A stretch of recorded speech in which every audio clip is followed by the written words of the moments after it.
దుర్మార్గుడు తన కాలితో నన్ను తన్ని నాకు బాధ బాగా పెరిగేలా చేశాడో అటువంటి నీచుడు సూర్యుడు ఉదయించగానే తక్షణం ప్రాణం విడిచిపెట్టుగాక. సూర్యుడు అలా ఉదయించగానే ఆ కాంతిని చూచిన వెంటనే వాడు చచ్చుగాక, సూర్యోదయంతో చచ్చుగాక అని చెప్పించాడు. పైగా వాడు ఇంకా అవసుడైపోతాడు, వాడిని ఎవ్వడూ రక్షించలేడు. ఇంకో మాట అన్నాడండి ఆయన, హరిహరాదులు కాచిన ఆ దుర్మార్గుడు సూర్యోదయంతో చచ్చుగాక అన్నాడు. మామూలుగానే ఆయన తపస్సంపన్నుడు. ఈ తపస్సంపన్నులు సాధారణంగా శపించరు, బాధ ఎక్కువైనప్పుడే శపిస్తారు. ఆ బాధ కూడా ఇంకా తీవ్ర శాపం అవుతుందట. ఉత్తిని అన్యాయంగా శపిస్తే ఆ శాపం ఇంత తీవ్రంగా తగలదు. ఆయనకున్న బాధ అటువంటిది కనుక నన్ను తన్నినవాడు సూర్యుడు ఉదయించగానే చచ్చుగాక, వాణ్ణి హరిహరాదులు కాచిన చచ్చుగాక అన్నాడు. వీడిని ఎలాగో కాపాడడానికి హరిహరాదులు అంత తేలికేం దిగిరారుగా, అది కూడా ఆయన ధైర్యం. వెంటనే సుమతి వణికిపోయింది. ఈ నా భర్త కోసం నేను ఎన్ని పాట్లు పడ్డాను, వీడు ఎంత రోగంతో ఉన్న నానాయాతన పడి వీడిని రక్షించాను, వీడు ఈ వయస్సులో ఈ రోగంతో వేశ్య దగ్గరికి తీసుకెళ్ళమంటే అందుకు కూడా సిద్ధపడి వేశ్య కాళ్ళు పట్టుకున్నాను, ఆమెకు ధనం ఇవ్వడానికి కూడా సిద్ధపడ్డాను. ఆ సమయంలో ఈ ఋషి ఎవరో అగ్రహోదగ్రుడి నా భర్తని శపించాడు. ఇప్పుడు ఈ ఋషి శాపం జరిగి తీరుతుంది. మహాత్ముల శాపం వ్యర్థంగా పోదు. ఉత్తములకి కోపం రాదు, కోపం వస్తే శపిస్తారు. వివసులై వాళ్ళు శపించినప్పుడు వాళ్ళ శాపం వ్యర్థం కాదు. కాబట్టి సూర్యుడు ఉదయించాడా, నా భర్త మరణిస్తాడు. నా భర్త మరణిస్తే నేనెలా ఒప్పుకుంటాను, భర్త కోసమే ఇన్ని పాట్లు పడుతున్నాను అని వెంటనే ఆవిడేం చేసిందిట, ప్రోవాచ వ్యథిత సూర్య నైవోదయముపేష్యతి. మహాబాధతో ఆవిడేమంది, సూర్యుడు ఉదయిస్తే నా భర్త మరణిస్తాడు, కాబట్టి సూర్యుడా హరిహరాదులు అడ్డమైనా నువ్వు మాత్రం ఉదయించడానికి వీల్లేదు, నువ్వు బిగుసుకుపో, కదలకుండా అక్కడే పడి ఉండండి. బాగానే ఉంది ఇద్దరు గొడవను. ఆయనేమో సూర్యోదయంతో వీడు చచ్చుగాక అన్నాడు. ఈవిడేమంది, హరిహరాదులు తలుచుకున్నా సరే నువ్వు మాత్రం కదలకుండా స్తంభించిపో, నువ్వు ఉదయించకుండా అక్కడే ఉండిపో, ఇప్పుడు ఎక్కడున్నావో అక్కడే అలా బిగుసుకుపో, పాషాణమూర్తి వైపు అని చెప్పించగానే టక్కన సూర్యుడు అలా బిగుసుకుపోయాడు, శిలావిగ్రహం అయిపోయాడు. ఆయన రథం ఆగిపోయింది, గుర్రాలు అలా ఉన్నవి కాస్త టక్కన స్తంభించిపోయాయి. అప్పుడప్పుడు శిలా విగ్రహాలు కనిపిస్తుంటే మనకి అలా స్తంభించిపోయాయి. గుళ్ళో సప్తాశ్వరథమారూఢుడైనటువంటి పరమాత్మ ఎలా అయితే కదలకుండా ఉంటాడో అలా రాతి బొమ్మ అయిపోయారట వాళ్ళంతా కూడా. గుర్రాలు, సారథి, రథం, సూర్యుడు అందరూ బిగుసుకుపోయారన్నమాట. దాంతో ఏమైంది, సూర్యుడి యొక్క గుర్రాలు కదలడం లేదు, సూర్యుడు అక్కడే ఉండిపోయాడు. ఆ అర్ధరాత్రి ఆ ప్రాంతంలో అర్ధరాత్రి కింద అలాగే ఉండిపోయింది. ఈ ఆసియా దేశాలన్నీ కూడా కటిక చీకట్లో మునిగిపోయాయి. పశ్చిమ దేశాల్లో సూర్యుడు అక్కడే ఉండిపోవడం వల్ల అక్కడి నుంచి సూర్యాస్తమయం లేకుండా పోయింది. అటంతా వెలుతురు. ఇటు తూర్పు దేశాలన్నీనేమో చీకటి, ఇటు చీకటి అటు వెలుతురు. అక్కడ వాళ్ళకి బాధే, ఇక్కడ వాళ్ళకి బాధే. అక్కడ వాళ్ళకి బాధ ఏమిటి, పాపం ఎప్పుడు చీకటి పడుతుందా ఇంటికి వెళ్ళి మొగుడు పెళ్ళాలి కాస్త కబుర్లు చెప్పుకుందామా, స్నానం చేసి పద్మాకర్ గారు ఉపన్యాసానికి పెడదామా అనుకున్న వాళ్ళకేమో ఎప్పుడు చూసినా ఆ 12 మధ్యాహ్నం 12 అది దాటదు. తెలితే కదా గడియారం కదిలేదు, సూర్యుడు అక్కడే ఉండిపోయాడు. దాంతో వాళ్ళకి అలాగే వెలుతురట. అక్కడ కార్యక్రమాలు వాళ్ళకి స్తంభించాయి. ఏమండి ఎంతైతే మాత్రం మనిషికి ఓపిక ఉండద్దా, అలా పనిచేస్తున్న వాళ్ళు విసిగిపోయి ఇది ఎక్కడ గొడవ అండి, ఈ ఘటికలు కదలటంలో ఆ రోజులో కూడా యంత్రాలు ఉన్నాయి, గడియారాలు. సంస్కృతంలో ఘటిక అనేవారు, ఇప్పుడు గడియారం అయింది. గడియారాలు కదలవు, ఉద్యోగమే. కూర్చున్న సభల్లో కూర్చున్న రాజులు అలాగే ఉన్నారు. అలాన్నీ కుంటుపడి దేవతలు కొంచెం కొంచెం నీరసపడ్డారు. నీరసపడి ఏం చెయ్యాలో తెలియక అందరూ కట్టకట్టుకుని బ్రహ్మ దగ్గరికి వెళ్ళారు. బ్రహ్మదేవ శుభభాగ్య విధాత నతజన సంత్రాత వివిధ ప్రాణి లలాట లేఖన మహావిద్యానుసంధాత రక్షించు రక్షించు. ఏమయ్యిందో తెలియదు, సూర్యుడు ఉదయించడం మానివేశాడు, లోకాలన్నీ స్తంభించిపోతున్నాయి, కాలం ఆగిపోయింది, కర్మలాగిపోయాయి, మా ఆహారం ఆగిపోయింది, మేము కృషించిపోతున్నాం, నశించిపోతున్నాం, మమ్మల్ని రక్షించమంటే బ్రహ్మగారు అన్నాడు, సతీ సుమతి తన భర్త ఎక్కడ చచ్చిపోతాడోననే ఉద్దేశ్యంతో సూర్యోదయం జరగకూడదని చెప్పించింది. వెనకడికి సామెత ఉంది, ఎంకి పెళ్లి సుబ్బి చావుకు వచ్చిందని. అలా అయిపోయింది భూలోక వాసుల పరిస్థితి. కాలికి దెబ్బ తగలడం వల్ల, కాలు తగలడంతో కౌశికుణ్ణి శపించాడు మాండవ్యుడు. సూర్యోదయం అయితే కౌశికుడు మరణించుగాకానని. దాంతో కౌశిక పత్ని సుమతి అసలు సూర్యోదయమే జరగకుండా ఉండుగాక అంది. వాళ్ళిద్దరూ శక్తిమంతులు. ఇద్దరు శక్తిమంతులు ఢీకొంటే మధ్యలో అశక్తులైపోతారు జనం. శక్తి లేని వాళ్ళు నశిస్తారు. ఇప్పుడు నేనేమీ చేయలేను, ఎందుకంటే ఇది పతివ్రతల గొడవ. ఏ రాక్షసుల గొడవ అయితే నేను మీకు సాయం చేసేవాడిని. విష్ణు వచ్చి సాయం చేసేవాడు, రుద్రుడు వచ్చి సాయం చేసేవాడు. ఇది పతివ్రత గొడవ. ఒక ఆయనేమో శక్తివంతుడు, శపించాడు. ఆయన శాపం వల్ల సూర్యుడు ఉదయించకుండా ఉండుగా కానని పరమపతివ్రత తరుణీ శిరోమణి అయిన సుమతి శాపం పెట్టింది. ఇప్పుడు నేను అడుగు పెట్టకూడదు. మిమ్మల్ని ఈ గందరగోళంలోంచి బయటికి తీసుకురాగలిగే వాళ్ళు భూలోకంలో ఒక్కరున్నారు. ఈ స్త్రీని, ఈ సుమతిని మతిమార్చి సూర్యోదయం జరిగేలా చేయగలిగే ఇంకొక మతి స్త్రీ ఉన్నది. ఆవిడే అనసూయాదేవి, అత్రి మహర్షి భార్య. ఆవిడ దగ్గరికి వెళ్ళండి. అనసూయాదేవి తలుచుకుందా నిమిషంలో సూర్యుడు ఉదయిస్తాడు. ఎందుకంటే సుమతి ఎంత పతివ్రతో అంతకంటే గొప్ప పతివ్రత అనసూయ. ఆడవాళ్ళ దగ్గరికి వెళ్ళేటప్పుడు ఆడవాళ్ళని తీసుకువెళ్ళాలి. సామాన్యమైన వ్యవహారం అయితే మేము వచ్చేవాళ్ళం. ప్రస్తుతం అత్రి మహర్షి భార్య అనసూయాదేవి చిత్రకూట పర్వతం మీద ఉన్నది. చిత్రకూట పర్వతం అంటే ఇప్పుడు అలహాబాద్ నుంచి ప్రయాగ నుంచి ఇంచుమించుగా ఒక 100 కిలోమీటర్ల దూరంలో ఉంటుంది. ఈసారి ఎప్పుడైనా మీరు నాతో వచ్చినప్పుడు చూడండి ఒకసారి. అక్కడే పెద్ద కొండ, ఆ కొండ దగ్గర ఒక ఆశ్రమం ఉంటుంది, గుహ. అందులో అత్రి అనసూయ చాలా కాలం ఉన్నారు. అప్పుడే సీత అక్కడికి వస్తే సీతకి పతివ్రత ధర్మాలు చెప్పింది అనసూయ. రామాయణంలో సీతాదేవి అనసూయని దర్శించిందని లేదు మరి మనకి అరణ్యకాండలో. అది చాలా అపూర్వ ఘట్టం. అనసూయ ఎటువంటిదండి బాబు. సీతాదేవి కూడా ఆవిడికి నమస్కరించింది. అంత జగన్మాత ఆదిలక్ష్మి. దాన్ని బట్టి అనసూయ ఎటువంటిదో ఆలోచించండి. అసూయ లేని పుణ్యాత్మురాలు ఆవిడ. ఎప్పుడూ మంచి గుణాలలో మంచి గుణాలే తప్ప చెడ్డ గుణములు వెతకని పుణ్యాత్మురాలు ఆవిడ. అటువంటి అనసూయాదేవి ప్రస్తుతం అత్రి మహర్షితో కలిసి చిత్రకూట పర్వతం మీద ఉన్నది. మీరు అందరూ భక్తితో ఆవిడ దగ్గరికి వెళ్ళండి. ఆవిడ పరమపతివ్రత గనక నమస్కరించండి. ఓ ఇంద్ర, నేనేదో దేవేంద్రుని అనుకునేవు సుమా, అనసూయ దగ్గర మన ఆటలు చెల్లవు. ఆవిడ ఎంత గొప్పదో మాకు తెలుసు. కాబట్టి కిక్కురు మనకుండా వెళ్ళంటే అనసూయాదేవి అంత గొప్పదా అన్నారట వాళ్ళు. ఎంత గొప్పదో ఈ నారదుడిని అడగండి చెబుతాడు అనగా నారదుడు చెప్పాడప్పుడు ఒకానొకప్పటి మాట. నారదుడికి పతివ్రతలంటే ఎలా ఉంటారో తెలుసుకోవాలనిపించిందిట. పతివ్రతల గొప్పతనం, పతివ్రతల మాహాత్మ్యం తెలుసుకోవాలనిపించింది. ఆయన వెంటనే భూలోకానికి వచ్చాడు. భూలోకానికి రాగానే ఆయనకి ఒక మహానుభావుడు కనబడ్డాడు. ఆయన తుంబురుడు, నారదునికి బాగా ఆత్మీయమిత్రుడు. నారదుని చేతిలో మహతి అనే వేణ ఉంటుంది. తుంబురుడి చేతిలో కళావతి అని ఒక వేణ ఉంటుంది. ఈ కళావతి అనే వేణ మీటుకుంటున్న తుంబురుడిని తోడగా నేను తెల్లబోయి, తుంబురా, ఇంత గొప్ప వేణ నీకు ఎలా వచ్చిందంటే భూలోకంలో అనసూయాదేవి అనే ఒక పతివ్రత ఉన్నది, ఎంత గొప్పదో ఆవిడ. 10 సంవత్సరముల పాటు ఒకానొకప్పుడు కరువు వచ్చిందిట. ఆ 10 సంవత్సరముల కరువుతో భూలోకంలో వాళ్ళు అల్లాడిపోయారు. ఆ సమయంలో అనసూయ ఇంట్లో ఉన్నది ఆశ్రమంలో చిత్రకూట పర్వతం దగ్గర. అత్రి మహర్షి తపస్సుకు వెళ్ళాడు. అత్రి 12 ఏళ్ళు తపస్సుకు వెళ్ళాడు. ఆ 12 ఏళ్లలో 10 ఏళ్ళు కరువు వచ్చింది. ఈ కరువుకి భూలోకవాసులంతా అల్లాడిపోయారు. ఏం చెయ్యాలో తెలియలేదు, గిజగిజలాడిపోయారు, ఆకలికి మలమలమాడిపోయారు. అప్పుడు అంతా కలిసి బ్రహ్మ దగ్గరికి వెళ్ళి, బ్రహ్మదేవ కరువు వచ్చింది, ఏం చేయాలంటే ఈ భూలోకంలో కొంతమంది పాపాత్ములు ఉన్నారు, యజ్ఞములు పాడు చేశారు, అందువల్ల కరువు వచ్చింది. ఈ కరువు నుంచి మిమ్మల్ని రక్షించే శక్తి అత్రికి ఆయన భార్యకే ఉంది, పొమ్మంటే మళ్ళీ వాళ్ళంతా అత్రి ఆశ్రమానికి వచ్చారు. ఆ సమయానికి అత్రి లేడు ఆశ్రమంలో, ఆయన వేరే చోట తపస్సులో ఉన్నాడు. భార్య అనసూయ ఉన్నది.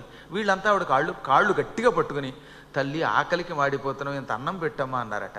అప్పుడు ఆవిడ, నా భర్త తపస్సులో ఉన్నాడు కనుక ఆయనని ధ్యానించి ఆయన అనుగ్రహంతో మీకు భోజనం పెడతానని కళ్ళు మూసుకుంది. కళ్ళు మూసుకుంటే కళ్ళల్లో భర్త కనపడి వచ్చిన వాళ్ళకి భోజనం పెట్టన్నట్ట. ఆయన తపస్సులో ఉండి కూడా ఈవిడ కళ్ళల్లో ప్రత్యక్షమయ్యాడు. ఎక్కడున్నా ఆయనని తన కంటి ముందు ప్రత్యక్షం చేసుకుని దర్శనం చేసుకుని ఆయన అనుగ్రహం పొందగలిగే ఉత్తమురాలు ఆవిడ. అంతటి మహాత్మురాలు. భర్త ఆజ్ఞ కాగానే ఏం చేసేది ఆవిడ, వెంటనే తన ఆశ్రమం దగ్గర చేత్తో నేలని ఇలా తవ్వి బయటికి తీసింది. మట్టి నేల తవ్వాలంటే గుణపమో ఇంకోటో కావాలిగా. ఆవిడ చేతి గోళ్లతో భూమిని ఇలా తవ్విందట. తవ్వగానే జమ్మని నీళ్లు పైకి వచ్చాయి. అప్పటికి 10 సంవత్సరాలుగా భూమి మీద వర్షం లేదు. ఇంకో 2 ఏళ్లు పడవు, మొత్తం 12 వర్ష క్షామం అది. ఆవిడ చేత్తో గీకగానే పాతాళ జలం గంగ దబ్బ దబ్బ తన్నుకొచ్చింది. ఆ జలమే ఇప్పుడు చిత్రకూట పర్వతం దగ్గర గంగలో కలుస్తుంది. అందుకే అక్కడ ఆ ప్రాంతానికి మందాకిని అని పేరు.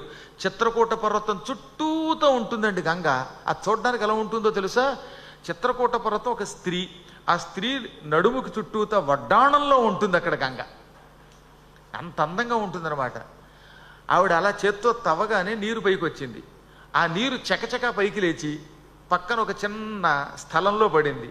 ఆ స్థలం 2 నిమిషాల్లో పొలం కింద మారిపోయింది. ఏది నీళ్లు పడగానే అందులో విత్తనాలు పడ్డాయి. ఆ విత్తనాలు పైకి మొలకలెత్తి లేచాయి. అందులోంచి పంటలు రావడం మొదలెట్టాయి. మనం ఎంతో కష్టపడి భూమి దున్ని అందులో నీరు పెట్టి అందులో విత్తనాలు చల్లి ఆ తర్వాత మళ్ళీ వాటిని నారు పోయడం అంటారు. ఎప్పుడు కూడా వరి విత్తనాలు మీకు తెలుసుగా, అవి చల్లగానే మొలకలు వచ్చాక వాటిని బయటికి తీసి మొక్కల కింద కుదుళ్ళతోటి పోస్తారు. ఓ 2 మొక్కలు 3 మొక్కలు చొప్పున పొలంలో కొంచెం ఎడంగా పాతే ఇప్పుడు ఈ నారుమడి, దాన్ని ఏమంటాం మనం క్రమంగా, ఈ నారుమడి మొదట్లో వేసిన విత్తనాల వల్ల వచ్చేదాన్ని నారుమడి అంటారు. ఆ తర్వాత దాన్ని పాతడం చేస్తారు. ఇదయిన తర్వాత అప్పుడు పంట పండుతుంది. పండాక కోతలు వస్తాయి. కోతలు వచ్చాక దాన్ని చక్కగా ఓ చోటకు పట్టుకెళ్ళి శుభ్రంగా దాని కాసేపు ఎడ్లతోటి, పూర్వకాలంలో అయితే ఎడ్లు, ఇప్పుడు మిషన్లు వచ్చాయి అనుకోండి, గడ్డి వేరు చేస్తాయి, ధాన్యం వేరైపోతుంది. ఈ ధాన్యం మళ్ళీ దంచి ఓక తీసి బియ్యం బయటికి లాగి దాన్ని వండి పెట్టాలి. ఈ ప్రక్రియ అంతా నిమిషాల్లో తనంత తానే జరిగిపోయిందిట. అంటే ఈ నీళ్లు వచ్చాయి నేలలో నుంచి, అది పక్కన చిన్న స్థలం, ఏదో బుల్లి స్థలంలో పడింది. ఆ బుల్లి స్థలంలో ముందు వరి లేచింది. ఆ వరి తనంత తానే ధాన్యమై ఇంట్లోకి వచ్చేసింది ఆవిడ ఆశ్రమంలోకి. కాసేపు నాక కందిపప్పు, పెసరపప్పు, వేరుశెనగ గుళ్ళు, ఇలా అన్ని రకాల నవధాన్యాలు వచ్చి పడిపోయాయి. ఇంకా రకరకాల శాఖలు వచ్చాయి, పాకాలు వచ్చాయి. ఇవన్నీ వంట చేయడానికి మళ్ళీ వంటవాణి పెట్టుకోవడము, గ్యాస్ స్టవ్ తెచ్చుకోవటము, అగ్గిపెట్టలో ఏమీ లేవుట. టకటకటకటక అన్ని పాత్రలు వచ్చాయి. కిందేమో రాళ్ళు వచ్చాయి, రాళ్ళు పొయ్యి అయ్యాయి, పొయ్యి కింద మంట వచ్చింది. ఆ మంటలో ఈ కుండలోకి పడ్డాయి. ఇవి ఏది ఎందులో ఏం పడాలో పడిపోతూనే ఉన్నాయట. ఎక్కడా ఒక నూనె తేవడం కానీ, ఆ నూనె పోయడం కానీ, ఈ కూరలు వేయించడం కానీ, కారం కలపడం కానీ, ఉప్పు కలపడం కానీ ఏమీ లేదు. ఎంతమంది ఋషులు తపస్సులు చూస్తూ ఉండగా పాకములు టకటకటక పూర్తయ్యాయి, చకచక పూర్తయ్యాయి. తామే అవన్నీ వండబడ్డాయి.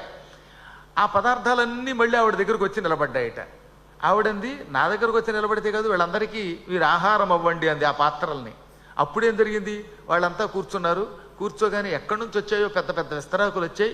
ఈ గిన్నెలు వాటంతటవే టింగ్ టింగ్ అని మాయాబజార్లో చూసారా, అలా వడ్డించడం మొదలెట్టాట. పప్పు గిన్నె వచ్చేసి అందరి ముందు వడ్డించుకుని మాయమైపోయింది. ఇలాంటి ఏర్పాట్లు ఉంటే ఎంత సుఖం అండి! ఎన్నేళ్ళైనా పురాణం చెప్పచ్చు. మళ్ళీ వాడు అవడం ఎక్కడో వంటవాడిని మాట్లాడుకోను, మళ్ళీ స్టవ్ తెచ్చుకోవడం, ఇవి వండుకోవడాలు, ఎన్ని కష్టాలు. పప్పు గిన్నె వచ్చి అందరికీ కాస్త అందులో పడేసి ఆ పప్పు, ఆ గిన్నె మాయమైంది. హోళక్కి కూర గిన్నె వచ్చింది, కాస్త కూర వడ్డన చేసుకుని దాని పని చూసుకుని అది వెళ్ళిపోయింది. ఈ విధంగా పప్పు, పిండి వంటలు, పాయసం, బెల్లం ముక్కలు, కొబ్బరి ముక్కలు, వడపప్పులు, ద్రాక్ష పానకాలు, నారికేళాలు, రంభా పొలాలు, ఇలా రకరకాల అన్ని పదార్థాలు విస్తర చుట్టూ చేరాయి. విస్తట్లో కూరలు, విస్తర చుట్టూ చిన్న చిన్న పాత్రలు, వాటిల్లో ద్రవ పదార్థాలు, పాయసాలు ఇవన్నీ వచ్చాయి. ఆఖరణ చక్కని వరి అన్నం కొందరికి. ఆ రోజుల్లో కూడా వరి అన్నం కాకుండా గోధుమలు తినేవాళ్ళు ఉన్నారట. అందుకే మనకి నమక చమకాల్లో గోధుమాశ్చమే అంటే గోధుమలు అన్నమాట. ఆ రోజుల్లో వాటిని ఇష్టపడిన వాళ్ళు ఉన్నారు. గోధుమ అన్నం అంటే షుగర్ పేషెంట్లు ఉన్నారన్నమాట అప్పుడు కూడా, మన వాళ్ళ వారసులు. కాబట్టి వాళ్ళకి వరి అన్నం కొందరికి, గోధుమలన్నం కొందరికి, యవలు కొందరికి. ఎంత బాగా చెప్పారో తెలిసానండి మూలంలో. యవలు, వ్రీహిధాన్యం, కొర్రలు, కోవిదారములు, ముద్గములు, ఇలా రకరకాల ధాన్యములు చక్కగా పక్వమై ఆకుల్లో పడితే వారు బ్రహ్మానంద భరితులై భోంచేశారు. ఆ అనసూయాదేవి ప్రభావంతో శుభ్రంగా 2 సంవత్సరముల పాటు, 10 ఏళ్ళు కరువు అయింది అప్పటికే. మిగతా 2 ఏళ్ళు కూడా ఆవిడే భోజనం పెట్టింది. ఈ 12 ఏళ్ల కరువు అయ్యేదాకా వాళ్ళకి భోజనం పెట్టాక ఈ లోపు ఆయన వచ్చాడు. ఆయన రావడంతో తన తపశ్శక్తితో వర్షం కురిపించాడు. ఇదంతా నేను దగ్గరుండి చూశాను. అప్పుడు నాకు ఆశ్చర్యం కలిగింది. అమ్మా అనసూయ, ఏమి నీ పాతివ్రత్య మహిమ! 2 సంవత్సరముల పాటు నీ భర్త తపస్సు నుంచి వచ్చేదాకా వీళ్ళందరికీ భోజనం పెట్టావు. ఈ 12 సంవత్సరాల్లో ఉన్న కరువులో చివరి 2 ఏళ్ల కరువు కాకుండా కడుపు బరువుగా తయారయ్యేలా చేసావు ప్రజలందరికీ. నీకు కృతజ్ఞతలు అని నేను వెళ్ళి ఆవిడకి నమస్కరించాను. అప్పుడు ఆవిడ, మహాత్మా ఇదంతా నా భర్త ప్రభావం, దేవతల కటాక్షం అంది. అప్పుడు అత్రి మెచ్చుకుని మీకేం కావాలంటే నాకు కూడా నారదుడి దగ్గర ఉండే వీణ లాంటి ఒక వీణ కావాలి, ఎప్పుడు ఆ వీణ వాయించుకుంటూ శివకేశవుల మీద పాటలు పాడుకుంటూ కోరుకుంటూ తిరుగుతూ ఉండాలని నా కోరిక. శివుణ్ణి కేశవుణ్ణి మంచి పాటలతో సంస్తుతించి వారి అనుగ్రహం పొందాలి, ఇది నా కోరిక, నాకు ఒక వీణ ప్రసాదించండి అని నేను అనసూయని అత్రిని అడిగాను. అప్పుడు అనసూయ భర్త యొక్క అనుగ్రహాన్ని పొంది ఈ వీణ సృష్టించింది. ఈ వీణ సకల కళలకు నిలయం, అందుకే దీనికి కళావతి అని పేరు. ఈ వీణ నాకు అనసూయ ఇచ్చింది అని నారదునికి తుంబురుడు చెప్పాడు. అప్పుడు నారదుడు ఆశ్చర్యపోయి గొప్ప పతివ్రత ఎవరా అని పరీక్షిద్దామని భూలోకానికి వచ్చాను. మా తుంబురుడు అనసూయ గొప్పది అన్నాడు. అనసూయ కటాక్షంతో కళావతి అనే ఒక గొప్ప వీణ పొందానన్నాడు. అబ్బా, ఇంతటి వీణ, నా వీణ కంటే మిన్నయ్యైన వీణ ఈయనకి సృష్టించి ఇచ్చిందంటే ఆవిడ ఎంత జాణ అయ్యుంటుందో, తప్పక ఆవిడని చూద్దామండి, పరీక్షిద్దాం అనుకున్నాడు నారదుడు. వెంటనే ఆయన ఏం చేశాడు, అత్రి మహర్షి ఆశ్రమంలో లేని సమయం చూసుకుని భిక్షాందేహి అన్నాడు. అయ్య బాబో, నారదుడు అంతటి వాడొచ్చాడని ఆనంద భరితురాలైపోయి ఆవిడ లోపలికి పిలిచి ఆసనం ఇచ్చి కూర్చోబెట్టి కాళ్ళు కడిగా నీళ్లు ఎత్తిమే చల్లుకొని, నా భర్త వస్తాడు, వచ్చాక మంచి భోజనం పెడతానంటే నీ భర్త వచ్చేదాకా నాకెక్కడ తల్లో, ఆకలి నాకు ఎక్కువైపోతోంది, అంతకంతకీ ఆకలి నన్ను పట్టి పీడిస్తోంది, క్షుద్బాధ పీడితుణ్ణి, మలమల మాడిపోతున్నాను, నీ భర్త వచ్చాక వేరే భోజనం పెడదు కానీ అందాక నాకు తినడానికి అల్పాహారం పెట్టన్నట. ఎటువంటి అల్పాహారం కావాలంది ఆవిడ. ఆయన నా దగ్గర జోలి ఉంది, ఈ జోలిలో కొన్ని గులకరాళ్ళు ఉన్నాయి అని ఆ గులకరాళ్ళు బయటికి తీసి ఒక గిన్నె పట్టుకురామా అన్నట్ట. ఆవిడ గిన్నె పట్టుకొచ్చింది. ఈ గులకరాళ్ళు ఇంతంత గులకరాళ్ళు అవి ఆ గిన్నెలో వేసి, మీ ఆయన వచ్చాక ఎలాగో భోజనం పెడుదుగానిలే, ఆయన వచ్చేదాకా కొంచెం నాకు ఏదన్నా బ్రేక్ఫాస్ట్ లాంటివి స్వల్పాహారం అల్పాహారం వండిపెట్టు. ఎటువంటి అల్పాహారమో తెలుసా, ఈ గులకరాళ్ళని నువ్వు ఈ గిన్నెలో వేసానే, ఈ గిన్నెలో ఉన్న గులకరాళ్ళని వేయించాలి. నువ్వు వేయించిన తర్వాత ఆ గులకరాళ్ళు శనగలుగా కానీ, అది కూడా పోపు పెట్టిన శనగలుగా కానీ, లేదా వేరుశనగ గుళ్ళగా కానీ అవ్వాలి. నాకు వేరుశనగ గుళ్ళన్నా వేరుశనగ గింజలన్నా, తెలంగాణ భాషలో చెప్పాలంటే పల్లీలన్నా లేక శనగలన్నా నాకు ఎంతో ఇష్టం. అలా వేయించి పెట్టాలి. మళ్ళీ అందులో కాస్త అటువంటి వాడు మొదటిసారిగా అనసూయాదేవి వండి ఇచ్చినటువంటి శనగలు తిన్నాడు, వేరుశనగ గింజలు తిన్నాడు.